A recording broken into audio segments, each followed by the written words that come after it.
Welcome to Fort Santiago, one of Manila's most iconic historical landmarks, and the place where our national hero, Dr. Jose Rizal, spent his last remaining days before his tragic execution in December 30, 1896. Today, we'll step back in time to explore the history behind Dr. Jose Rizal's imprisonment and how it became a turning point in Philippine history. Within the walls of Intramuros, Fort Santiago was once a fortress of Spanish colonial power. But today, it stands as a symbol of resistance, especially the Filipinos who fought for our freedom.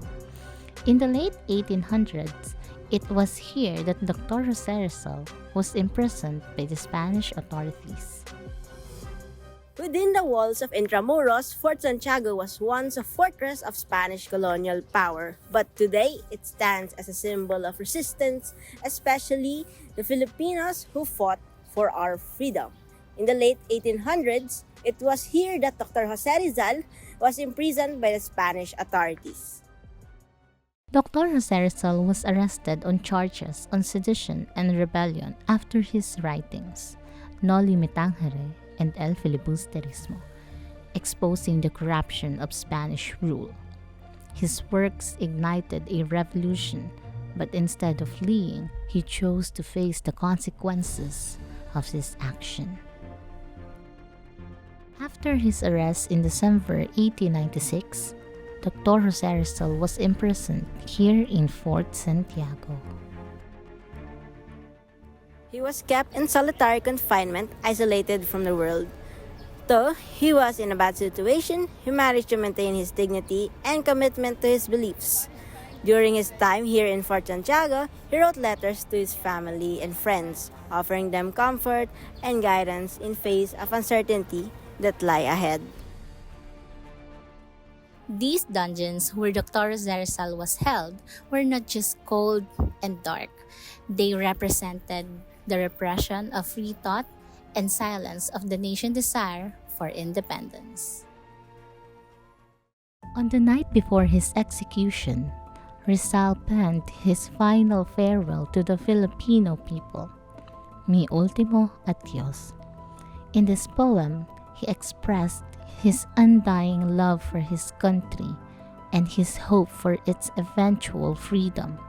Little did Jose Rizal know that his martyrdom would spark the flames of revolution, pushing the Filipino people to rise up against the Spanish rule.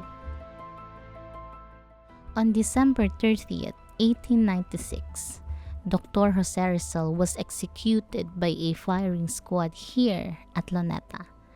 Just a short distance from here, his death marked a turning point in the Philippine history. What began as an intellectual movement ignited a fire of resistance across the nation. Jose Rizal's martyrdom inspired a generation of Filipinos to continue the fight for independence, which eventually led to the end of Spanish colonial rule.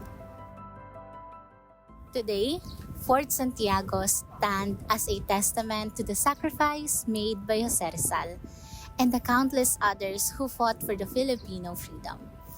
It is a place of a reflection where we honor the legacy of our hero that gave everything for this country. As we walk through these historical grounds, we're reminded of the cause of liberty and courage that it takes to stand up for what is right.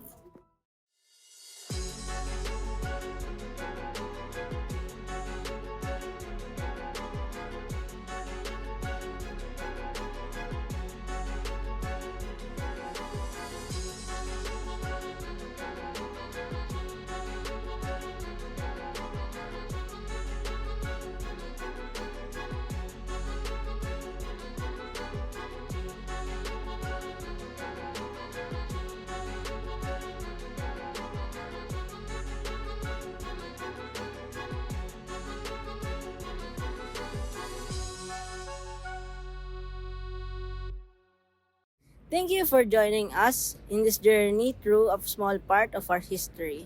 As we walk through our national hero spot here at Fort Santiago, we hope to better understand the true meaning of his sacrifice and what it means to be a Filipino.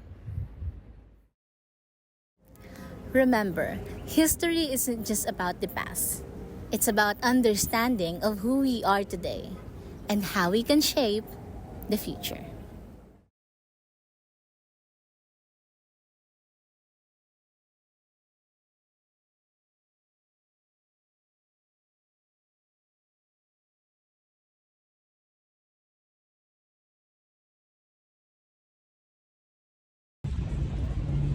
Okay.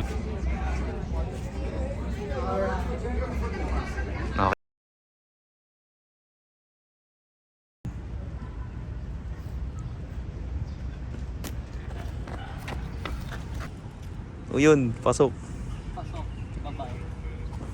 Uy, nagbaw. Inak ba yan? Uy, sini? 1, 2, 3, go.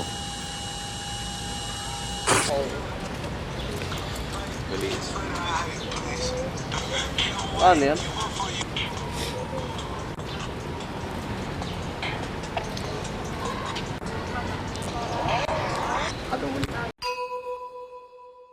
One, two, three, go.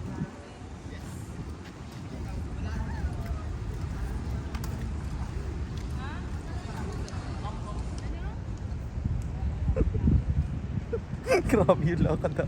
Grabe. Uy! Uy! Uy!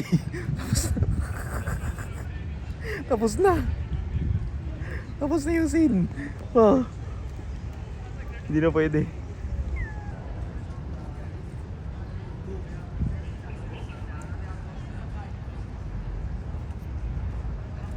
Bro. Eh, Fort Santiago. Bakit yan pala reincarnation ni Rizal? Taga-dila na ako. Tinamad na mag-self. You are my sunshine, my only sun.